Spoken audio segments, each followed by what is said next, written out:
Do you truly know who your friends are? Have you ever wondered whether your relationships are built on real connection or simply on psychological illusions? The renowned Swiss psychiatrist Carl Gustav Jung raised profound and unsettling questions about the nature of human interaction. He believed that what we perceive as friendship often conceals deeper psychological forces at play.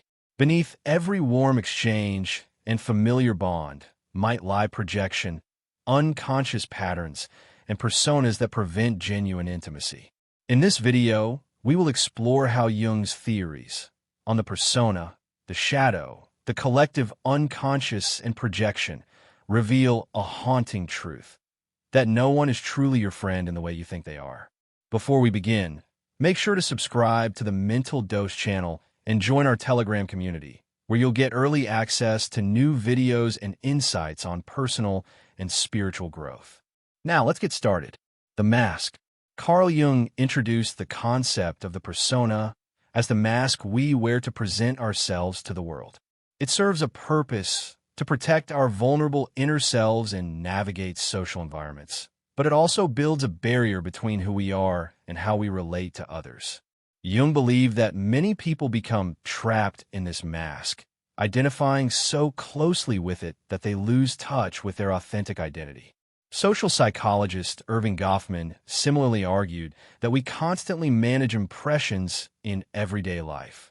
From one setting to another, we alter our behavior and expression to fit expectations.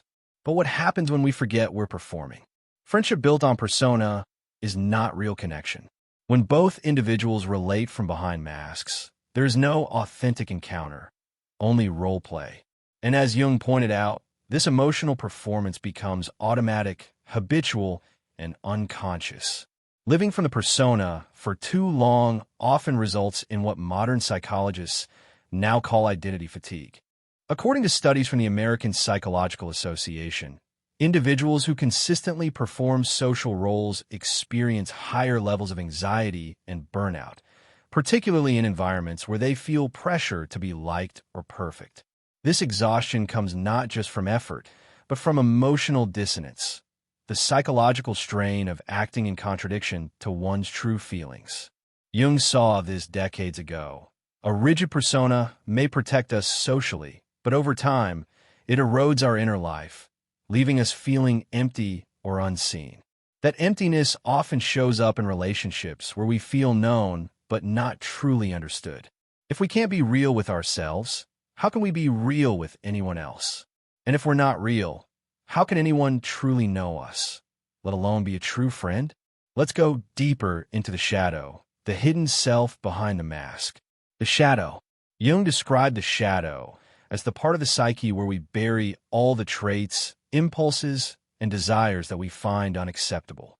This includes not only negative characteristics like envy or aggression, but also positive traits such as ambition, creativity, or assertiveness that we've suppressed due to societal or familial conditioning. The shadow thrives in the unconscious and seeps into our relationships through projection. We may blame friends for being selfish when, in truth, we're disowning our own selfishness. We admire those who seem confident or bold because they reflect a part of us we've long silenced. Modern psychology supports this. Studies on projection, Baumeister et al., 1998, show how people consistently misattribute their internal states to others. This leads to a distorted perception of friends, weakening the foundation of trust and understanding. When we fail to confront our shadow, we cannot build genuine relationships. Real intimacy only emerges when we integrate these repressed aspects of ourselves, a process that requires courage and self-awareness. Now, let's explore how ancient patterns influence modern friendships. The collective unconscious.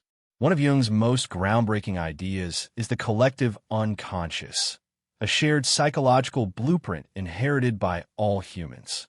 Within it lie archetypes, timeless characters like the hero, the caregiver, the rebel, and the wise elder. The archetypes in friendship. These archetypes are not learned, but inherited, influencing how we relate and behave without us realizing it. This explains why friendships often fall into familiar patterns. There's always a leader, a comic relief, a caretaker, and a scapegoat.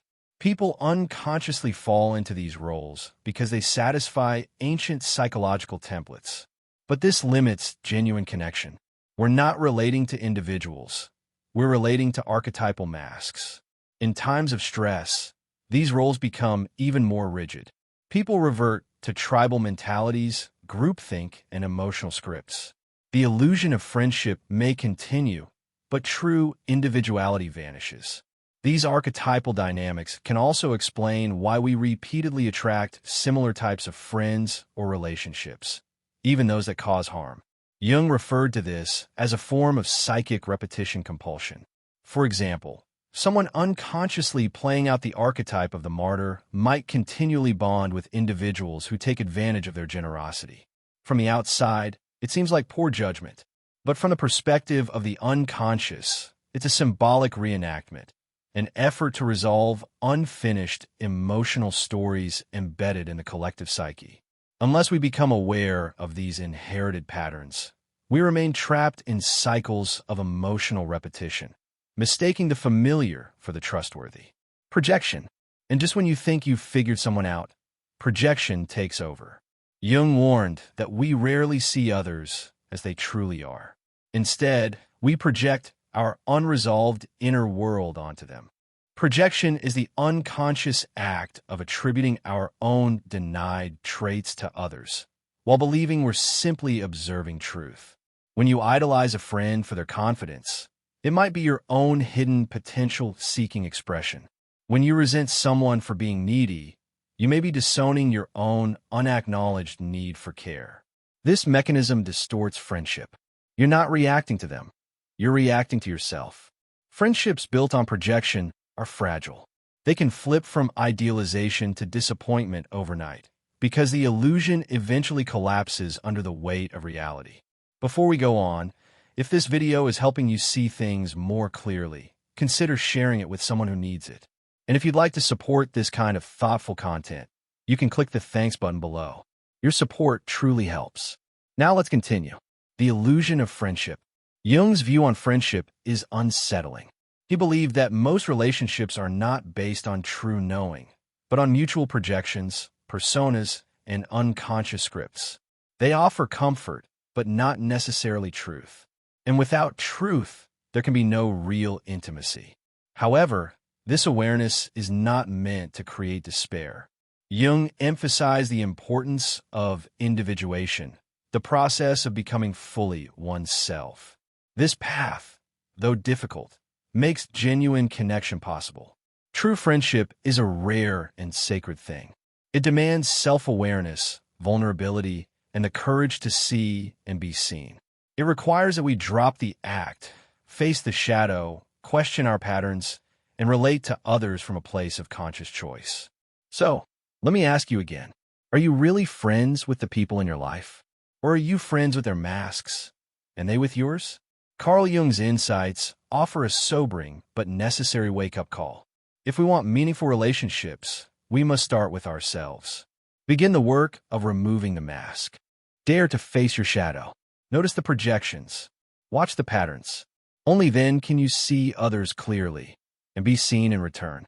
If this video gave you something to think about, leave a comment below and let us know what resonated most with you. Don't forget to subscribe to Mental Dose and join our growing community of deep thinkers and seekers. There's so much more to uncover, and it all begins within.